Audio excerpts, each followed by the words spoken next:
नमस्कार साथियों, आज हम बात करेंगे एक बहुत ही बहुउपयोगी पेड़ सहजन की। और ये जो देख रहे हैं ना, ये हमारे पड़ोसी, हमारे साथी हैं यार, बड़ी बागबानी के शौकीन हैं। इनके यहाँ पे ये देखिए, ये पेड़ जो लगा हुआ ना, यही सहजन है। इसे बहुत सारे नामों से अलग अलग जगह पर अलग अलग नाम से पुकारा जाता है। आपके यहाँ इसे क्या कहा जाता है, कमेंट करके ज़रूर बताइएगा। इसे सहजना, सुजना, सैंजन और मुनगा भी कहा जाता है। अंग्रेजी में इसे ड्रमस्टिक ट्री भी कहा जाता है।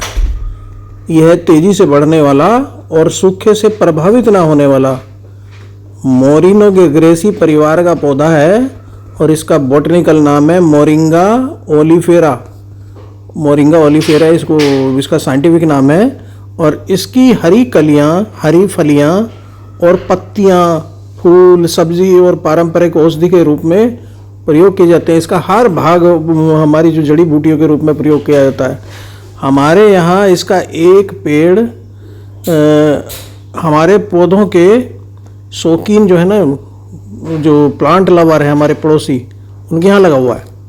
इसे अच्छे जल निकास वाली मिट्टी में एक्चुअली लगाना चाहिए। इसकी खेती करते हैं लोग, किसान इसकी खूब खेती करते हैं। और इसकी अच्छी प्रजाति का प्रमाणित बीज इसका लगाना चाहिए।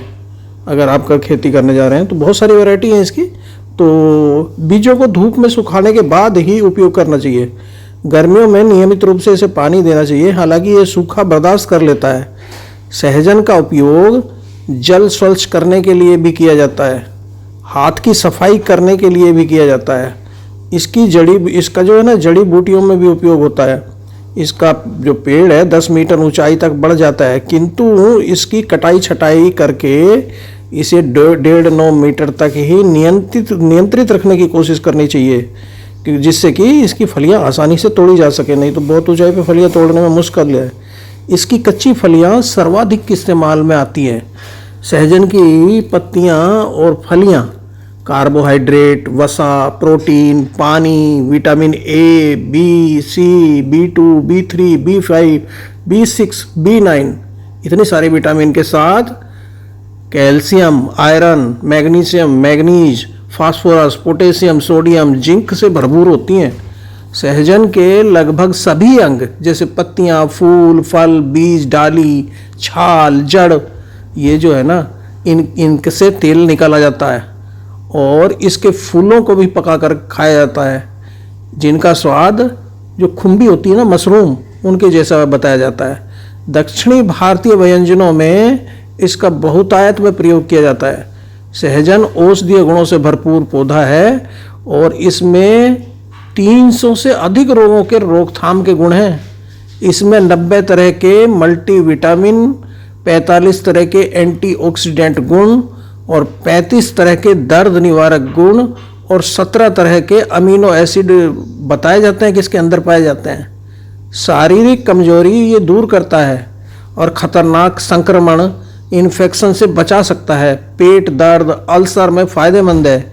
इसकी सब्जी लीवर, किडनी को डिटॉक्सिफाई करने और तनाव, चिंता को दूर करने, थायराइड में सुधार करने में फ़ायदेमंद है।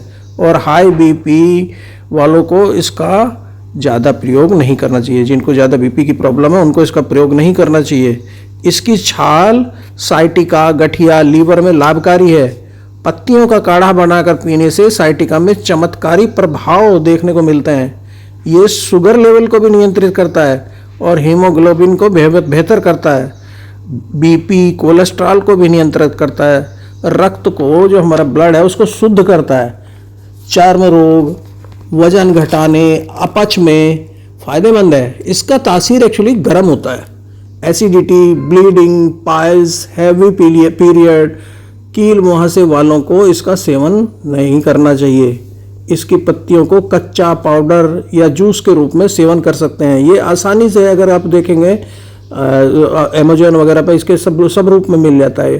पत्तियों को उबालकर शहद, नींबू मिलाकर इसको पिया जा सकता है। इसका इस्तेमाल सूप में, करी में इसका इस्तेमाल कर सकते हैं। सहजन 2 प्रकार के होते हैं, उत्तर भारत में ये वर्ष भर में एक बार फल देता है, जबकि दक्षिणी भारत में 2 बार फल आ जाते हैं।